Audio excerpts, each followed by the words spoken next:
Hey guys, welcome back to our book club vlog. We're going to be continuing on with Predictably Irrational today, but we're doing chapters 4 through 6. And yeah, alright, let's get started. Here we go.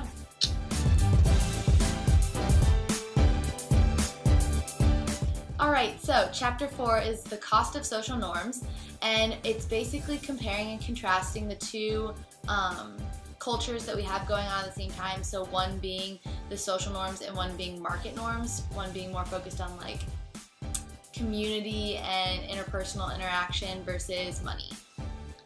So I have a quote from the book that was said, market norms drive out social norms, and one of the examples that they talked about in there was like police officers and like you could even say like military, people who serve their country.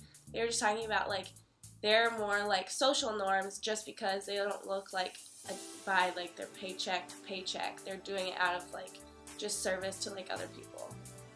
And I think not even in like the country duty sense, even like our community here at BC is like that also. So I teach RSD, which is like a dance class here on campus, and I'm not really worried about like being compensated as much because I have a very personal connection with the girl that I'm teaching.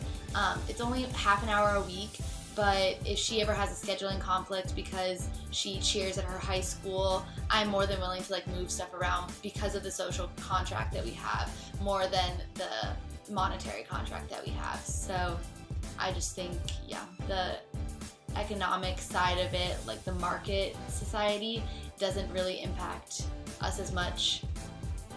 Another point that they made in the book is that when money is involved, people become pretty selfish.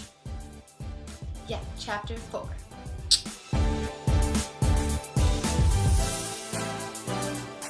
Chapter 6, the influence of arousal.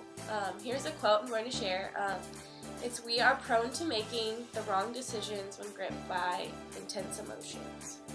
So we thought of a great example for this. So you know how when you're like scrolling through your Twitter feed or your Instagram feed and all of a sudden this really dramatic post pops up and you just have to take a second and you're like, oh wow, like cool story, bro. But in actuality you're like, that's very dramatic and it's gonna cause a lot of drama in the future, like you can just tell. Well, this is typically done by girls this day and age that have a lot of stuff going on and they're in a heightened state of emotion because they're super upset about something that someone else did to them. And they feel the need to share it, and that's the wrong decision, like the quote said.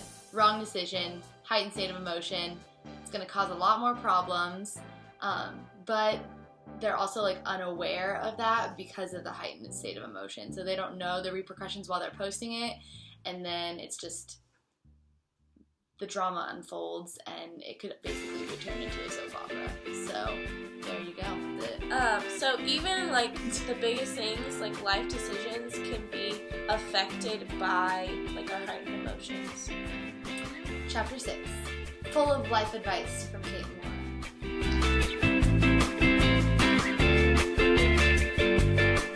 Chapter 7, the problem of procrastination and self-control. I mean, I don't really have an issue with procrastination that much, but like Saturday mornings especially, just because I'll get up, you know, make coffee, eat breakfast, go to the gym, and then before you know it, it's like 3 in the afternoon, and you're like, oh, I haven't even started homework, and then you're like, well, time to go to dinner, and then, oh, hang out with friends, and then your whole day is gone. I also have a large problem with procrastination, but one of the steps that it's gave in the book to solving that problem is making tasks simpler and easier.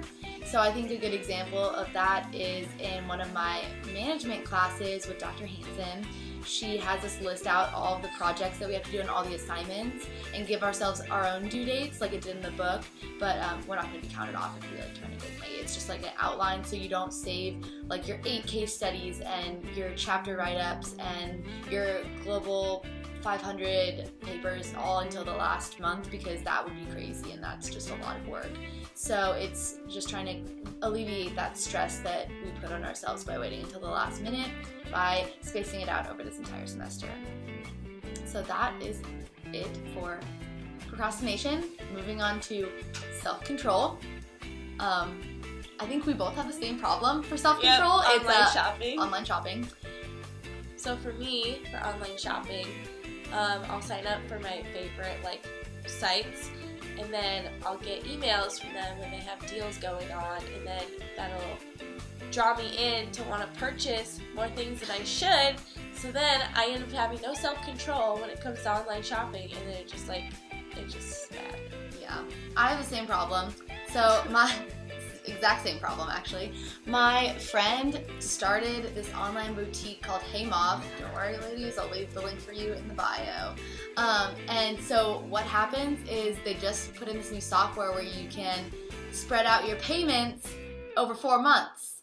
So I can buy 3 things instead of just one, and then my payments will be smaller than just buying the one item, and split up over to 4 months. So I really don't have any self-control because then I just buy in bulk, and that's not a good idea. I know it's not a good idea, but I just can't help it.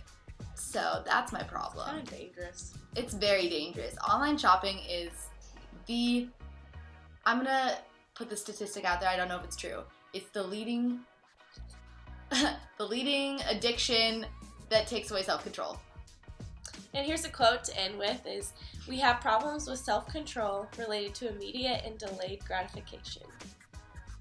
True. Chapter 6, the problem of procrastination and self-control. Hey guys, welcome back. We're going to be continuing on doing Predictably Irrational today, but stop. Yeah, another point that they made was